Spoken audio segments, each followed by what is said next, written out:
Christian మతాన్ని అణగదొక్కే ప్రయత్నం అని మనం అనుకోవచ్చా? ఖచ్చితంగా చేస్తున్నారండి. ఇంకో విషయం ఏంటంటే ఈరోజు ప్రవీణ్ పగడాల గారి ఇష్యూలో పోస్ట్మార్టం రిపోర్ట్ కోసం యావత్ క్రైస్తవ సమాజం, not only 2 states of Telugu Christian people, 2 రాష్ట్రాల తెలుగు క్రైస్తవ ప్రజలే కాదు, యావత్ ప్రపంచమంతా, even from America also I'm getting many calls from US, UK, Australia, Kuwait, ఈ ఇతర దేశాల నుంచి కూడా ఎన్నో ఫోన్లు వస్తున్నాయి. పోస్ట్మార్టం రిపోర్ట్ ఇచ్చారా 5 రోజులు కాదు 6 రోజుల క్రితం ఎస్పీ ఒక ప్రెస్ మీట్ పెట్టేసి ఆయన ఒక మాట చెప్పారు, డాక్టర్స్ మాకు పోస్ట్మార్టం రిపోర్ట్ ఇచ్చేశాడు, ఇక మేము అనౌన్స్ చేయబోతున్నాం.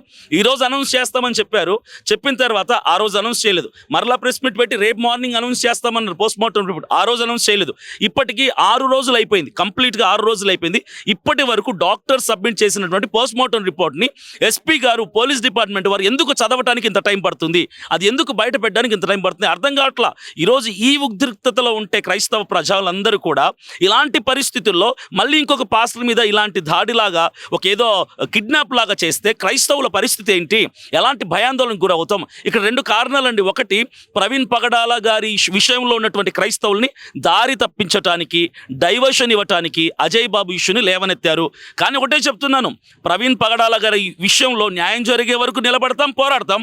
అలాగే అజయ్ బాబు నీ బయటకు తీసుకొచ్చే వరకు మేము న్యాయపక్షంలో నిలబడి పోరాడతాం. ఏది విడిచిపెట్టాం. అజయ్ బాబు ఇష్యూ వచ్చిందని ప్రవీణ్ పగడాల గారి ఇష్యూని విడిచిపెట్టేది లేదు, అజయ్ బాబు ఇష్యూ వచ్చిందని ఆ పోస్ట్మార్టం రిపోర్ట్ని అడగకుండా ఉండేది లేదు. ఈ రోజుతో అజయ్ బాబుది మేము క్లియర్ చేసుకుంటాం, ఆయన బయటకు తీసుకొస్తాం, మరలా కొనసాగిస్తాం, పోస్ట్మార్టం రిపోర్ట్ కోసం మాట్లాడతాం. అక్కడ మాకు ప్రవీణ్ పగడాల గారి మరణం విషయంలో ఉన్న సందేహాలు, అనుమానాలు అన్నీ కూడా మాకు సమాధానాలు కావాలి. వీటి మీద పోరాడుతూనే ఉంటాం న్యాయం దొరికే వరకు కూడా.